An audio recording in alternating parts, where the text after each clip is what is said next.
लेकिन जहां एक दूसरे के अधिकार क्षेत्र का हनन होता है, संघर्ष वही होता है। रामायण में दशरथ जी ने कहा था, जब सीता जी विवाह करके आई थी तो दशरथ जी ने कौशल्या, सुमित्रा और कैकेयी मैया से कहा था, क्या कहा था कि पर लड़किनी बधू घर आए,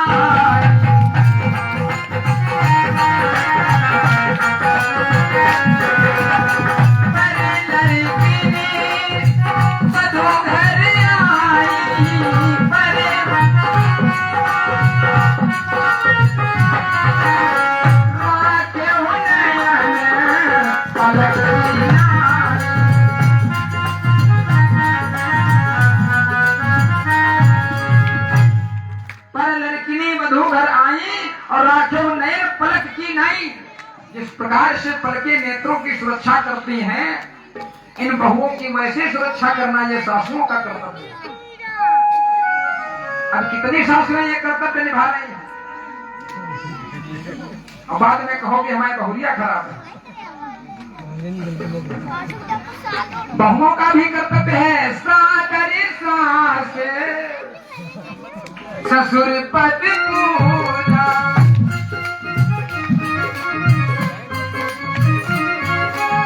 सादरी सास ससुर पद पूजा,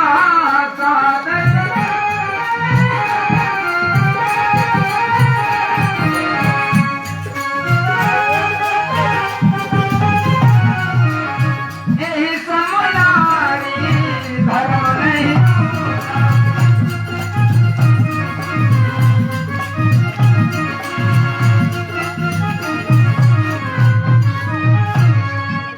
सादर सास ससुर पद पूजा, बहुओं का धर्म है कि सास ससुर की पूजा करें, तो सास ससुर का भी कर्तव्य है कि राखे नयन पलक की नहीं, वो भी उनका सम्मान करें, उनकी भी बात सुने, उनकी भी भावनाओं को समझें। जिस समय राम जी बन जा रहे थे तो सीता मैया संकोच में कह नहीं पा रही थी कि हम साथ जाएंगे। रामचरितमानस में सीता मैया ने ये कहा नहीं है कि आप हमें अपने साथ ले चलें, आज की बहुओं की तरह कि आप दिल्ली जा रहे हैं तो हम भी दिल्ली में रहेंगे, घर में नहीं रहेंगे। आजकल तो one family one couple one child वाला जो सिस्टम चल रहा है ना, ये सिस्टम समाज के लिए घातक। परिवार जो टूट रहे हैं ना, तो अशांति फैलने का कारण यही है। लोग दादी बाबा के साथ रहना नहीं चाहते, माता पिता के साथ रहना नहीं चाहते, ससुरारी प्यारी भई जबते रिपरूप कुटुंब भय करते। लेकिन अब किसको किसको क्या कहें, सबको सुधार करने की आवश्यकता है। पुत्र अपना कर्तव्य सुधारे, पिता अपना कर्तव्य सुधारे, माता अपना कर्तव्य सुधारे, सास अपना कर्तव्य सुधारे और बहू अपना कर्तव्य सुधारे। सभी लोग अपने अपने अधिकार क्षेत्र में रहें, अपने अधिकारों के साथ साथ अपने कर्तव्यों को भी स्मरण रखें, कहीं झगड़े नहीं होगा। झगड़ा तो तब होता है जब एक दूसरे के अधिकार क्षेत्र में दखलंदाजी की जाती है।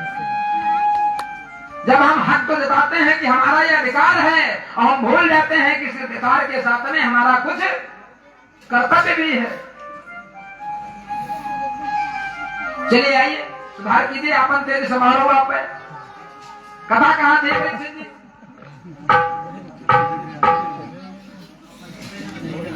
आज बताना आप ही को पड़ेगा, नहीं तो हम फाइन लगा दें।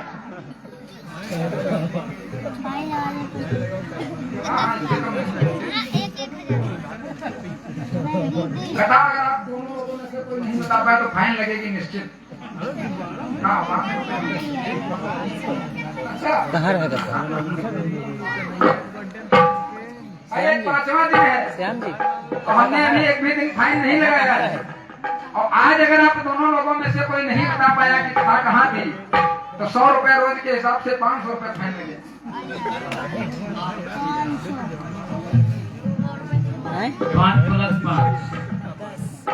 कहाँ थी? चलिए फाइन कबूल है ना, हम बताते हैं कथा कहाँ।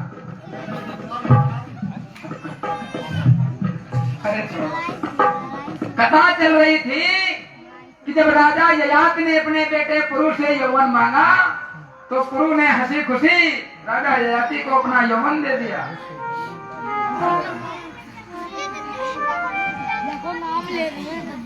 महाराज ययाति को जब यौवन मिल गया तो उन्होंने बेटा यदु को श्राप दे दिया। कहा पापी तूने मेरी बात नहीं मानी है ना, मैं तुझको श्राप देता हूँ कि तेरे वंश में आगे गद्दी नहीं चलेगी, कोई राजा नहीं होगा तेरे वंश। उसी यदु से यदुवंश चला, इसीलिए यदुवंश के लोग राजा नहीं हुए, यदुवंश में गद्दी नहीं चली, इसीलिए भगवान कृष्ण सिंहासन पर नहीं बैठे थे। भगवान कृष्ण द्वारकाधीश तो हैं, लेकिन भगवान कृष्ण द्वारिका के राजा नहीं हैं, संरक्षक मात्र हैं। द्वारकाधीश ने कहा जाता है।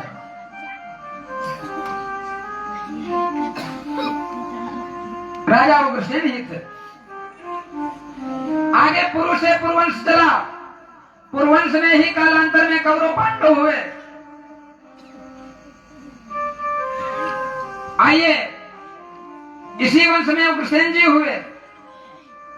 अब हमें कृष्ण जी का जन्म आज कराना है कथा में, तो उसी कथा पर आएंगे। समय संकेत दे रहा है, नहीं चिंता न करो, चाहे 12 बजे हम तो यहीं हैं।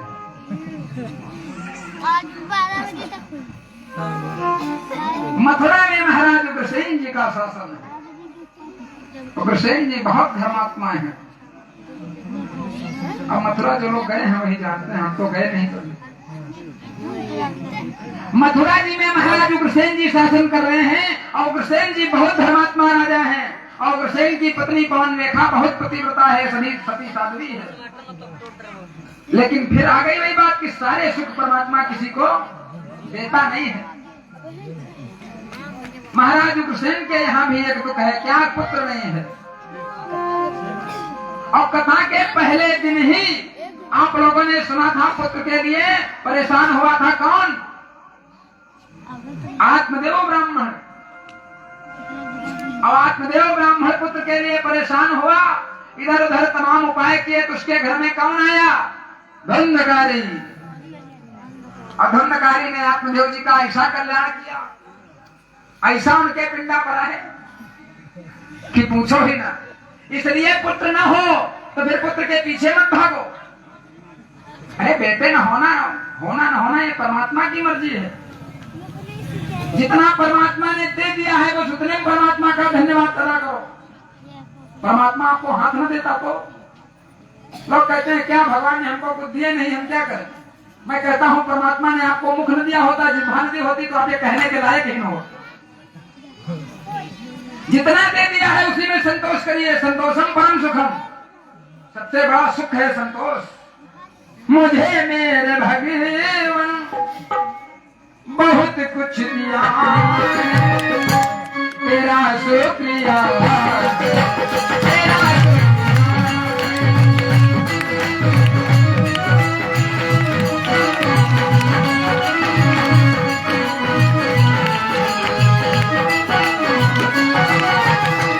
उठाओ।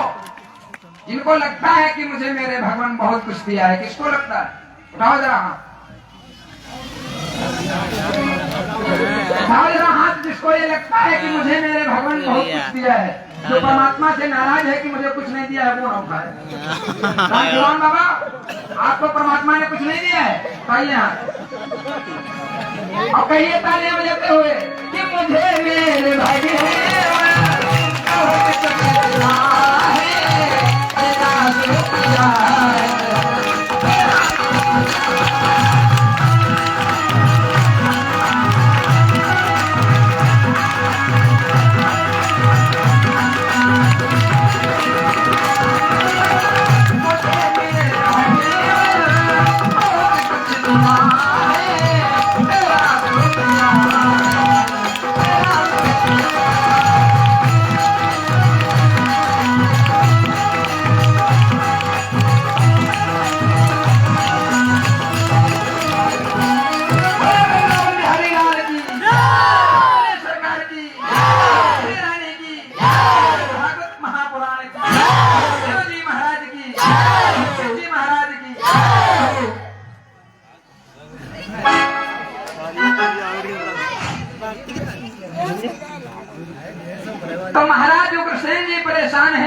रेखा जी परेशान है कि पुत्र नहीं है। उनको चिंता लगी रहती है। मैया एक दिन बहुत व्याकुल हुई तो राजा ने कहा, रानी जाओ जरा जंगल में टहल आओ, मन बहल जाए। अब देखिए, मैंने कल या परसों बताया था, एक बात और बताई थी, शायद कल बताई हो या परसों बताई हो, मुझे याद नहीं है कब बताई थी, कि जब मन टेंशन में हो तो टहलने के लिए जंगल या पक्षी विहार नहीं जाना चाहिए। कल बताया था, बच्चों के लिए तालियां हो जाएंगे। ऐसे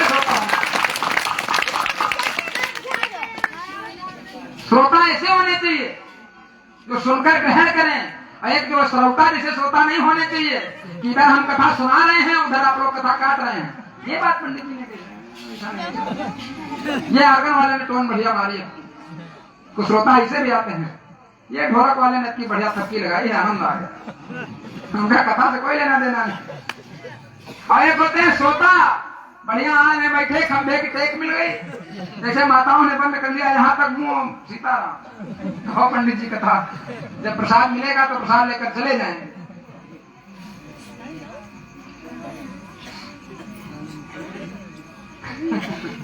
तो जिस समय उग्रसेन ने आज्ञा दी कि जाओ रानी वन में टहलने चली जाओ, मैया पवन रेखा ने रथ सजवाया, 2-4 सहेलियों को साथ में लिवाया और वन में टहलने चली गई। और वन में गई और वहां एक राक्षस रहता है जिसका नाम है द्रुमलिक।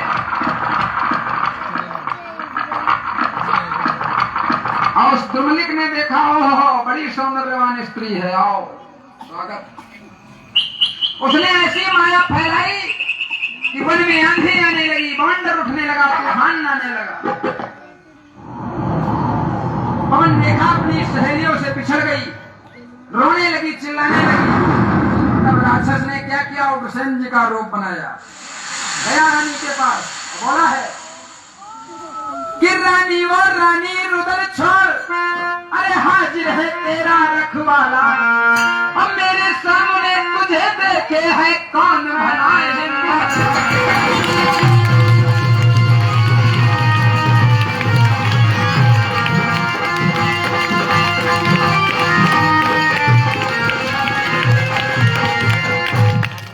मेरे सामने तुझे देखे है कौन भला हिम्मत वाला। अरे रानी काहे रो रही हो, भला किसी की मजाल है जो मैं खड़ा हूं यहाँ। पवन रेखा ने सोचा पति देवता यहाँ कहाँ प्रकट हो गए, लेकिन रानी जान नहीं पाई। निष्कर्ष ये हुआ कि उस राक्षस ने उग्रसेन जी का रूप बना करके छल से पवन रेखा जी का शरीर को भंग कर दिया। अच्छा, राक्षसों की एक विशेषता और होती है कि जब इनका काम बन जाता है, जब इनका मकसद हल हो जाता है, तब ये अपने असली रूप में आ जाते हैं। ये कमी होती है। जिस समय काल नेमी हनुमान जी का रास्ता रोकने के लिए रास्ते में बैठा हुआ था, और जैसे ही हनुमान जी ने 2 मुक्का लगाए तो काल नेमी अपने असली रूप में आ गए। मारीच को जिस समय प्रभु ने मारा और जैसे ही बाण लगा तो मारीच अपने असली रूप में, मारीच तो सोने का हिरण बना था ना, जैसे ही प्रभु ने बाण मारा तो मारीच अपने असली स्वरूप में आ गए। राक्षसों की विशेषता होती है कि उनका मकसद हल हो जाता है तो असली चेहरा समाज के सामने आ जाता है। पहले वो बहुत धर्मात्मा बनते हैं अपना मकसद निकालने के लिए, ठेका धाम वाले हों और उनको आपसे 70 रुपए निकालने हो, फिर देखो कितने धर्मात्मा बन जाएंगे। भैया चाचा दद्दू पैर भी छू लेंगे आपके, और जैसे ही उनका मकसद हल हो जाएगा और इसी ठेका धाम के दर्शन करके लौटे, फिर देखो उनके असली चेहरे के दर्शन। यह राक्षसों का गुण है, यह नीच पुरुष का गुण है कि उसका मकसद हल हो जाने के बाद, मतलब निकल जाने के बाद, स्वार्थ निकल जाने के बाद वो औकात दिखा देता है। यह नीच आदमी का सबसे बड़ा गुण है। अब आप गुण माने या अवगुण माने, नीच है इसलिए उसमें गुण है, हम लोगों की दृष्टि में अवगुण है। वही हुआ, द्रुमलिक ने भी अपना असली स्वरूप दिखा दिया। अब पवन रेखा मैया के होश खराब हुए, ये क्या हुआ, मेरा सती तो नष्ट हो गया। रो रही हैं, क्रोध कर रही हैं, लेकिन अब पछताए क्या हो, तो एक्सीडेंट हो गया, दुर्घटना हो गई। पवन रेखा ने द्रुमलिक नामी राक्षस को ललकारा, बहुत भरा बोला कहा तो द्रुमलिक ने कहा पवन रेखा मैं मानता हूं मैंने अपराध किया है मैंने लेकिन एक अच्छा काम भी किया है। बोले सुनो मुझको अफसोस रहा करता था तेरी खाली गोदी पर। अरे तू दुख मना रही तो सुख खुशियां मना, मैंने तेरी गोदी भर दी। मेरे वीर से एक बेटा उत्पन्न होगा जिसके सामने इंद्र भी हार जाएगा, तीनों लोकों में उसका मुकाबला करने वाला कोई नहीं होगा। उसको मारने के लिए परमात्मा को धराधाम पर आना पड़ेगा, इतना बलवान होगा। पवन रेखा को थोड़ी थोड़ी खुशी भी हो गई, चलो ठीक करने बेटा नहीं। पवन रेखा मैया घर में आ गई, किसी को कुछ नहीं बताया। अंत में निष्कर्ष ये निकला कि 10 मास के बाद में ये जितने उदंड क्वालिटी के पुरुष होते हैं ना, ये गर्भ में 9 नहीं 10 मास तक रुके रहते हैं। अरे हाँ लड़का पुरुष पाते कोई संतान संतति कह लिया जाए वो सब समझ जाते हैं हमारे गांव के लोग। तो जिस समय कंस का जन्म हुआ, देखिए जब इस धरती पर सत्पुरुष का जन्म होता है, जिस समय भगवान कृष्ण का जन्म हुआ था उस समय क्या था, बादल गिरे थे, रिमझिम रिमझिम फुहार गिर रही है, पूरी प्रकृति परमात्मा के स्वागत के लिए तैयार है। लेकिन जब इस धरती पर दुष्ट का जन्म होता है तो धरती भी त्राही त्राही करती है। जिस समय कंस का जन्म हुआ भूकंप आने लगी, सुनामियां उठने लगी, बिजलियां चमकने लगी।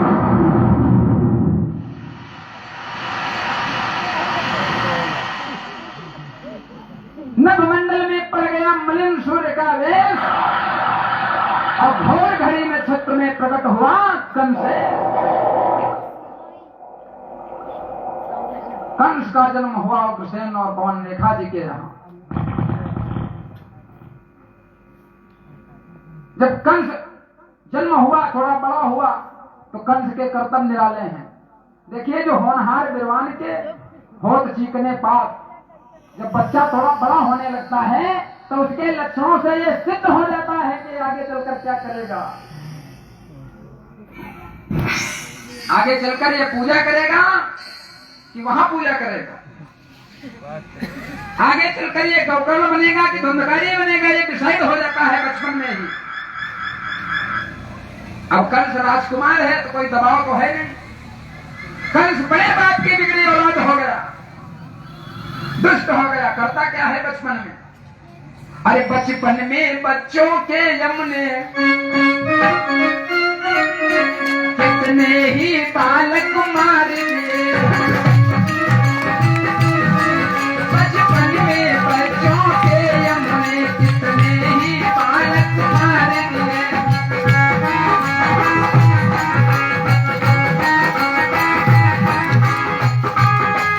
बचपन में बच्चों के यमुने कितने ही बालक मार दिए। कुछ काट नदी में फेंक दिए, कुछ औघड़ घाट।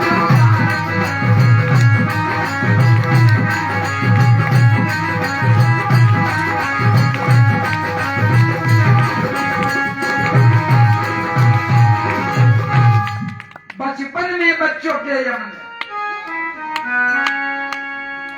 कंस में बचपन से ही पढ़ने जाता है तो बच्चों से लड़ाई करता है। किसी बालक से पूछा बेटा तुम्हारे घर में क्या बनी थी, कहा हमारे घर में आज खीर बनी थी। अच्छा, कहा जरा जबान निकालो देखें खीर बनी थी कैसे बता रहे हो। बच्चे ने जबान निकाली तो कंस ने दांतों से जबान काट दी। ऐसे लक्षण है कंस। कहने का तात्पर्य यह है कि कंस के अंदर दुष्प्रवृत्तियां हैं बचपन से, और आज भी बच्चों के अंदर बचपन से दुष्प्रवृत्तियां होती हैं। जब शिकायत उनके घर में जाती है तो माता पिता अपने बच्चे को समझाने के बजाय शिकायत लाने वाले से लड़ने लगते हैं, लड़का हमारा है तुमसे क्या लेना। आज ऐसे ऐसे लोग हैं कि वे दूसरे के बेटों को ज्ञान देते हैं, बेटा गाड़ी धीरे चलाया करो, बहुत तेज चलाते हो गिर जाओगे, और खुद के बेटे को उनको देख लिया जाए तो जय हो। वो शुरुआत 70 से करते हैं। वही पहुंच वही वही उसे वही बात हो रही।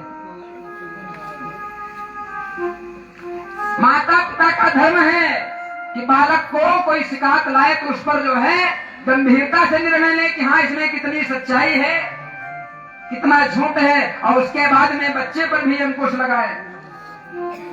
बच्चे को अनुशासन में रखो। आपने जन्म दिया है तो उसको संस्कार भी दो। संस्कारों से बालक का दूसरा जन्म होता है, तब जाकर के बिना संस्कारों के जीवन पशु जैसा हो जाता है। कंस का भी जीवन वही उदंडता वाला हो गया। कंस राक्षस हो गया। वो तो डिसाइड पहले था कि राक्षस होना है, लेकिन सोने पे सुहागा हो गया। कंस तो राजकुमार था। कौन कहता? गरीब आदमियों की हिम्मत नहीं पड़ी कि वो शिकायत लेकर राजा के यहाँ जाए। पता तब चला जब कंस बड़े बड़े कांड करने लगा, जब मंदिर टूटने लगे, मंदिरों में गाय कटने लगी, साधुओं की झोपड़ियां जलने लगी। जब बात यहां तक पहुंच गई तब उग्रसेन जी के पास सूचना पहुंची, महाराज आपका बेटा बिगड़ गया। तब क्या होगा? कंस को बुलाया और समझाने लगे, बेटा ये जो कर रहे हो अच्छा नहीं है। कंस ने कहा अच्छा। कंस ने तुरंत उग्रसेन जी को पकड़ा, सिंहासन से पटका मुकुट छीन लिया और कहा जाओ इस बुढ़े को ले जाकर कारागार। समय रहते अगर आपने अपने बेटे को नहीं संभाला तो एक दिन आपका बेटा आपको आपके सिंहासन से उठाकर पटक देगा। 16 वर्ष की अवस्था के बाद बालक पर पिता का कोई नियंत्रण रह नहीं जाता है। लिखकर रख लीजिए। जब से कथा शुरू हुई है मैं रोज बता रहा हूं, लाले पंचवर्षाणि 10 वर्षाणि ताड़े प्राप्ते तो खोड़से वर्षे पुत्रे मित्र वदाचरे। लाले पंचवर्षाणि 5 वर्ष तक सिर्फ दुलार करो और उसके बाद 10 वर्षाणि ताड़े 10 वर्ष तक अनुशासन में रखो, और फिर जब बालक 16 वर्ष का हो जाए प्राप्ते तो खोड़से वर्षे पुत्रे मित्र वदाचरे, पुत्र के साथ मित्र के जैसा व्यवहार करना। उसकी फीलिंग समझो तब वो तुम्हारी फीलिंग समझे। कंस दुष्ट है, दंड है, और उग्रसेन जी ने समझाया, उसने उग्रसेन जी को जेल में डाल दिया। अब कंस के एक चचेरी बहन है जिसका नाम है देवकी। बोलिए देवकी मैया की जय हो। भाई लोग ज्यादा बैठे हैं, आवाज जयकारे की नहीं आ रही। बोले गोविंद भगवान की, श्री श्यामले सरकार की। एक बार तालियां आप लोग अपने लिए बजा लीजिए। आइए 2 बार भगवान नाम संकीर्तन और उसके बाद कथा की ओर। कि राधे राधे राधे राधे राधे राधे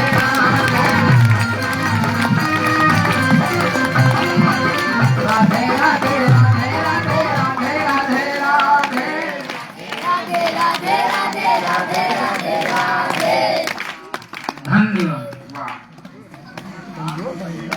भैया क्यों नाच कटाओगे? इधर की पार्टी जो है। अच्छा आप लोग शांत रहिए। राधे राधे राधे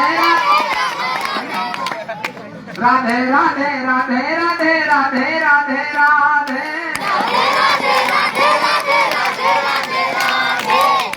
दो बच्चों के दम पर इज्जत बची। लेकिन जरा देखो इधर, अभी रुको, अभी फैसला कहाँ हुआ है। राधे राधे राधे राधे राधे राधे राधे। देखो अरे हमारी तो इज्जत बचाओ न। जब हम निकलेंगे तो ताना सुनने को मिलेगा इधर से, देखो तुम्हारे साथी ऐसे हैं। सब लोग हो तो हमारे मित्र हैं, कहीं बाहर थोड़ी चले जाएंगे।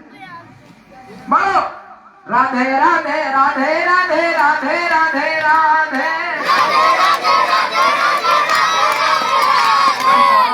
राधे राधे राधे राधे।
कंस उदंड हो गया। और कृष्ण जी को जेल में डाल दिया और एक चचेरी बहन है देवकी, जिनका विवाह वसुदेव जी के साथ निश्चित हो चुका।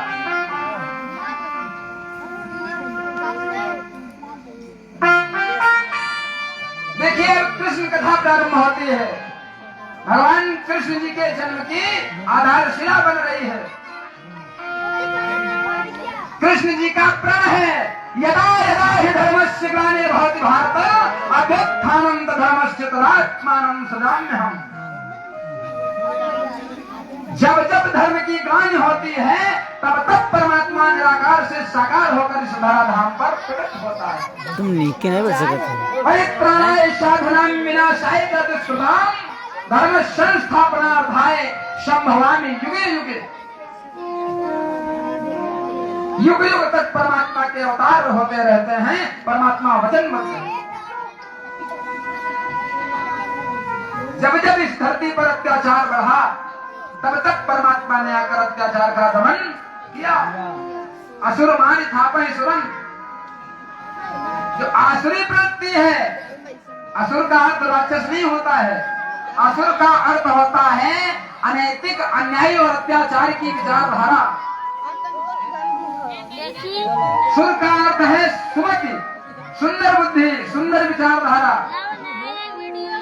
आसुरी और सुरी ये दो प्रवृत्तियां हैं। अब पहले ये लोग अलग अलग रहते थे, लोग बटे थे भाई, देवता लोग वहां रहेंगे और दानव लोग यहाँ रहेंगे। धीरे धीरे नजदीकियां बढ़ने लगी, एक ही लोक में रहने लगे और फिर एक ही परिवार में रहने लगे। कौरव आसुरी प्रवृत्ति के हैं, पांडव दैव प्रवृत्ति के हैं। अब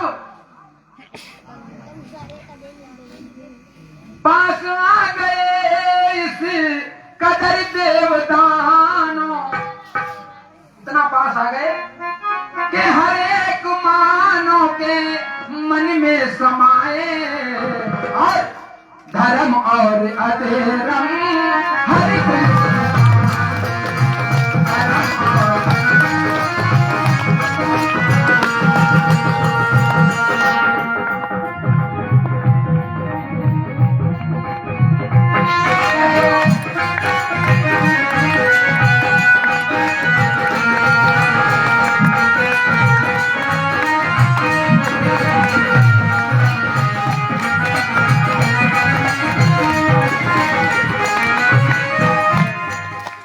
कलयुग में इतना असर हो चुका है कि हर मन में अमृत जहर हो चुका है।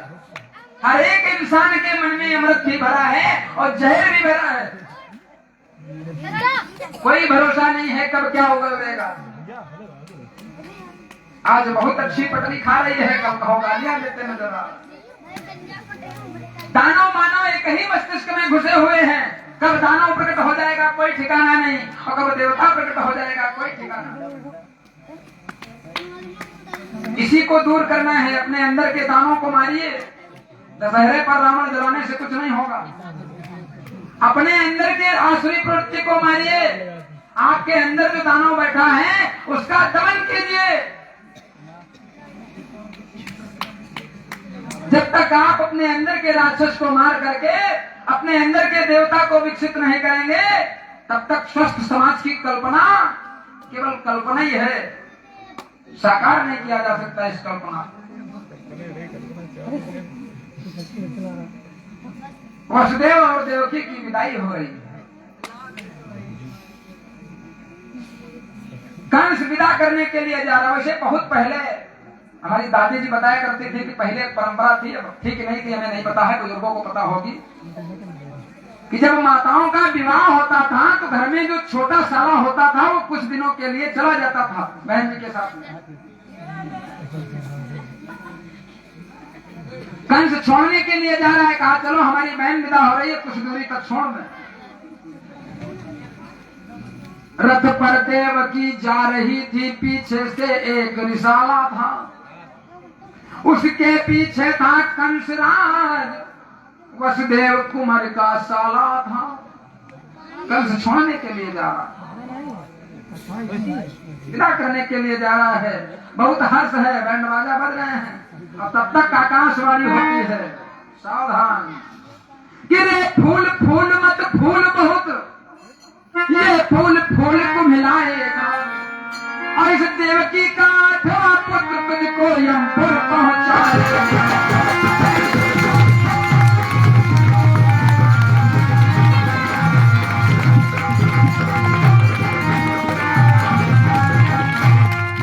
कहा जिस देवकी के पीछे तो इतना उल्लास मना रहा है ना, तो भाई क्या समस्या है? कहा जिस देवकी के लिए इतना उल्लास मना रहा है ना, इसी देवकी का आठवां पुत्र तेरा काल होगा। कंसराज के कान खड़े हो गए, ना रहेगा बांस और ना बजेगी बांसुरी। अगर इस देवकी का पुत्र मेरा काल होगा तो मैं इस देवकी को ही मार डालूंगा। लेकिन इंसान के दिमाग में वासना घुसती है तो इतना अंधा हो जाता है। अभी यही कंस इसी देवकी को बड़े प्यार से विदा करने जा रहा था, मेरी बहन है, और बात सिर्फ प्राणों पर आ गई और मरना निश्चित है सबका। जातस्य ही ध्रुव मृत्यु, ध्रुव जन्म मृत्यु, जातस्य ही जिसका जन्म हुआ है ध्रुव मृत्यु, उसकी मृत्यु ध्रुव है, अटल है, इसमें कोई शंका नहीं है। लेकिन फिर भी कंस का विवेक मर गया। उसी प्रकार से इंसान जब अधर्म के रास्ते पर चलता है तो उसे अपने प्राणों का मोह इतना हो जाता है कि उसका विवेक मर जाता है। फिर वो क्षणिक स्वार्थ के लिए अपने भाई तक की हत्या करवा देता है, अपनी बहन को जान लेने पर उतारू हो जाता है। आज कंस अपनी बहन की जान लेने पर उतारू हो गया। कंस ने तलवार खींची, देवकी के बाल पकड़े और कहा, देवकी बहन, अब मेरा आखिरी प्यार यही है, इसे स्वीकार करो, तुम्हारे लिए यही पूजक थाली है। वसुदेव जी ने कहा, अरे कंस, तुम्हारी बुद्धि को हो क्या गया है? तनिक विचार करो कि जिसको तुम मारने जा रहे हो ये है कौन? अरे तुम्हारी बहन है। कंस ने कहा, ड्रामा ना बताओ, ये बहन हो और चाहे मां हो, इसके पुत्र से मेरा वध होगा, मेरा काल है इसका पुत्र, और मैं भला अपनी मृत्यु का बीज इस धरती पर रखूंगा क्यों?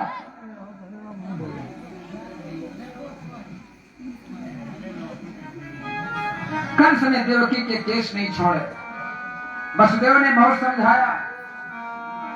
वसुदेव ने कहा कि कंस, तुम्हें देवकी के पुत्रों से डर है ना? देवकी के पुत्रों से शंका है। देवकी के पुत्र तुम्हारा काल होंगे, देवकी तो तुम्हारा काल नहीं होगी। इसलिए मैं तुम्हें वचन देता हूं। अच्छा, एक बात है, वसुदेव जी पक्के सत्यवादी थे, अपने वचन के बहुत पक्के थे, और कंस वसुदेव जी की बात पर बहुत विश्वास करता। देखिए, अपना चरित्र ऐसा बनाओ,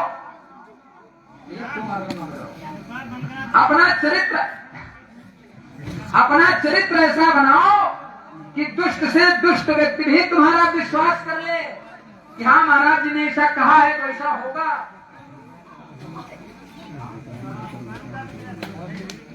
अपना किरदार इतना साफ रखो कि दुष्ट व्यक्ति भी तुम्हारे संपर्क में आए तो तुम पर विश्वास करे। कंस कितना दुष्ट है, किसी का विश्वास नहीं करता, अपनी बहन की जान लेने जा रहा है, इतना दुष्ट है कंस। लेकिन वो वसुदेव की बात पर विश्वास करता है। इसमें कंस की महानता नहीं है, इसमें वसुदेव जी की महानता है। उन्होंने अपने चरित्र को इतना साफ बनाया है।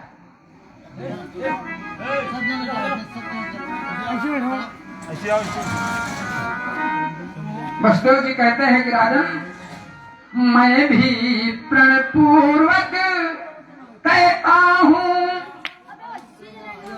मैं भी प्रणपूर्वक कहता हूँ कि अब मोह विसर्जन कर दूंगा।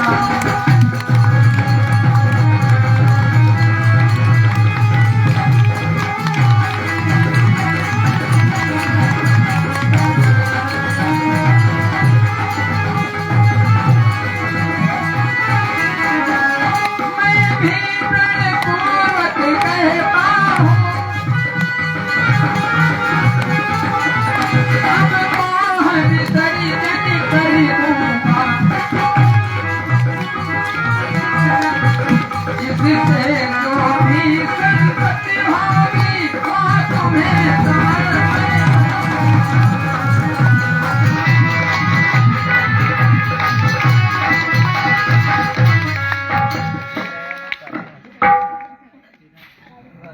कहा मैं तुम्हें वचन देता हूं, इस देवकी के जो भी पुत्र उत्पन्न होगा मैं तुम्हें समर्पण कर दूंगा।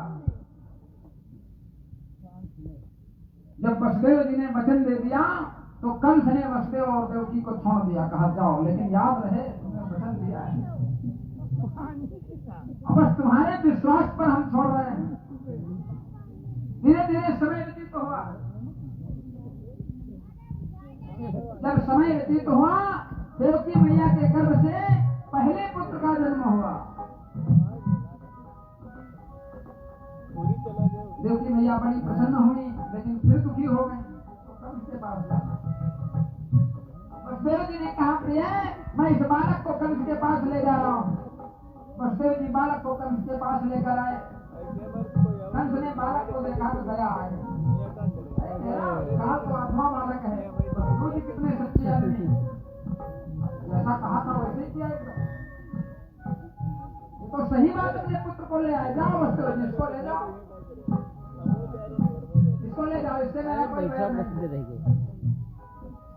इसको घर को